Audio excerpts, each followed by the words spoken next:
हारे के सहारे की जय।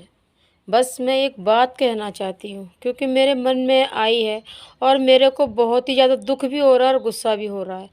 हम ये जानना चाहते हैं कि आखिर ये रईस यादव गरीबों से नफ़रत क्यों करते हैं।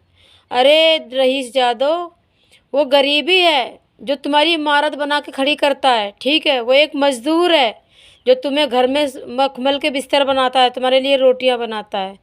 दोस्तों, ये चीज़ मैं इसलिए नहीं कह रही हूँ कि मुझे अपना चैनल फेमस करना है या मुझे अपना यूट्यूब का नाम बड़ा करना है। मेरे साथ मेरे सामने ये एक हादसा सा हुआ है, हादसा ही मान लो, जो रईस यादव ने किया है। मुझे बहुत ज़्यादा दुख हुआ है। बताओ, देश आज़ाद हुए इतने साल हो गई, जब क्या गरीब के घर में भगवान नहीं आते हैं? क्या गरीबों की भगवान नहीं सुनता? अरे बनाने वाला एक ही है, अमीर गरीब रईस ये तो कर्मों के फल हैं। जिसने अच्छे कर्म कर लिए वो रईस बन गया, जिसके कर्मों की सज़ा है वो सज़ा भुगत रहा है। लेकिन तुम कौन होते हो किसी को सज़ा देने वाले, किसी को गलत कहने वाले? दोस्तों, कल परसों की बात है, मैं गई थी एक पार्टी में। मेरे साथ हुआ है, मैं बता रही हूँ, रईसों की निशानी। मैं पार्टी में गई, मैं एक लोअर और ये टी शर्ट पहन रखी है, ये टी शर्ट पहन के गई थी। सच बता रही हूँ, झूठ नहीं कह रही हूँ मैं। गार्ड ने मुझे एंट्री नहीं होने दी अंदर। मैं गई थी क्यों? मैं ये देखने गई थी कि देखूं संसार में कितने अच्छे लोग हैं। अगर यही हमारे पास पैसा हो, हम अमीर हो, तो सब कहते हैं बेटे टेंशन मत लेना, हम तुम्हारे साथ खड़े हैं, कोई दिक्कत हो तो हम तुम्हारे साथ खड़े हैं। अब ये देखो ना कि कौन किसके साथ कितना खड़ा हुआ है। तो गार्ड ने मुझे अंदर नहीं जाने दिया। उसके बाद में 2 घंटे के बाद, 2 ढाई घंटे के बाद फिर गई मैं, जीन्स टॉप बढ़िया से हेयर स्टाइल बना के। तो गार्ड ने मेरी तरफ देखा भी नहीं और मेरे ऊपर फूल फेंके गए, फूल। ये स्वागत हुआ मेरा। क्या अच्छे कपड़ों की पहचान है? अच्छे कपड़े पहन लिए तो मेरी गरीबी दूर हो गई? अरे घटिया सोच वालो, गरीबों को इतना मत वो गरीब सोचो कि ये गरीब है। गरीब नहीं है वो, जिसके ऊपर भगवान मेहरबान होता है ना।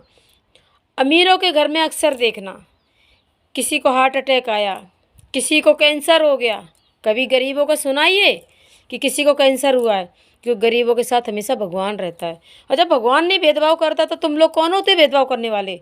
कौन होते हो तुम्हें हमें ये दिखाने वाले कि हम गरीब हैं या अमीर हैं?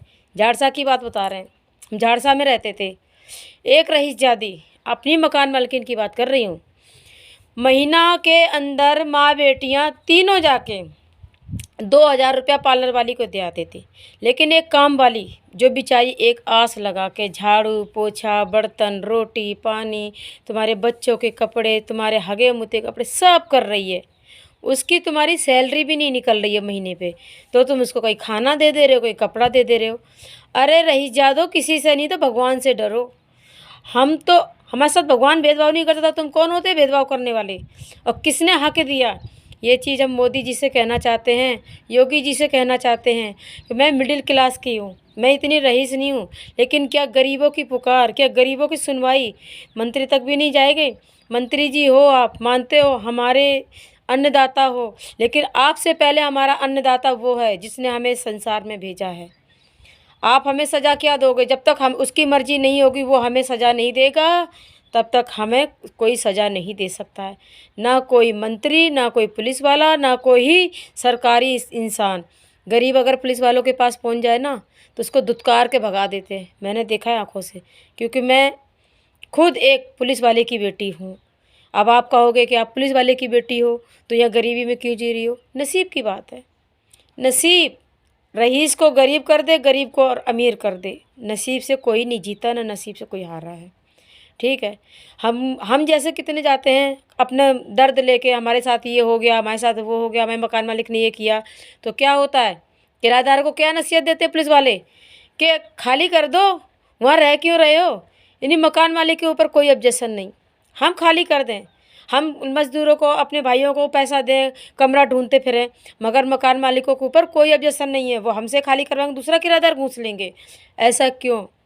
मैं ये बस योगी जी, मोदी जी से कहना चाहती हूँ कि ये सरकारी लोग पैसे पा रहे हैं हम गरीब जनता के लिए, लेकिन हम हैं ही जवाब देते हैं कि हम तुम्हारे नौकर नहीं हैं। अगर ये हमारे नौकर नहीं तो सिर्फ रईस यादव के नौकर हैं, जाए उन्हीं की ड्यूटी करें। और ये चीज़ पता हमसे कही गई है झाड़सा में और थाना में, हम तुम्हारे लिए नहीं बैठे हैं। अरे हमारे लिए नहीं बैठे हो तो किसके लिए बैठे हो तुम? हम बस इतना पूछना चाहते हैं। देश को आज़ाद हुए हम पैदा भी नहीं होंगे जब गांधी जी ने देश आज़ाद करवाया था। हमें सुनने को मिली है, लेकिन हम गरीबों के साथ इतना भेदभाव क्यों? कल परसों एक औरत आई, हमने लहंगा पहन रखा था पार्टी में, तो हम देख रहे थे हमारे ऊपर फूल फेंके जा रहे हैं। जिसने गार्ड ने हमें रोका था वही फूल फेंकवा रहा है, स्वागत हो रहा हमारा। एक गरीब आई बेचारी बच्चा को लेके, बाबूजी बाबूजी हमें खाना दे दो, उसको हाथ पकड़ के बाहर निकाल दिया। क्या उसको अगर एक प्लेट सजा के खाना दे देते तो इन रईसों की क्या कमी आ जाती खाने में, या इनके भुखमरी पड़ जाती? दिखावे की ज़िंदगी कब तक जियोगे? अरे भगवान से डर लो। उसी गरीब की दुआ है जो तुम आज दिखावा कर रहे हो। तुम रईसों के साथ दिखावा कर रहे हो। खाना रईस खा नहीं रहे, आधा खाना फेंक रहे हैं, कचड़े में फेंक रहे हैं, वो उसमें तुम्हें दुख नहीं है। अगर किसी गरीब को तुम एक प्लेट सजा के दे दोगे ना तो तुम्हारा घट जाएगा। ये गलत है। हम अपना वीडियो फेमस करने के लिए ये सब नहीं कह रहे हैं, मेरे साथ भी ऐसा हुआ है। सिर्फ कपड़े की चौन चौकत की उसकी वो है दुनिया, और किसी की नहीं है। गलत चीज़, बिल्कुल गलत।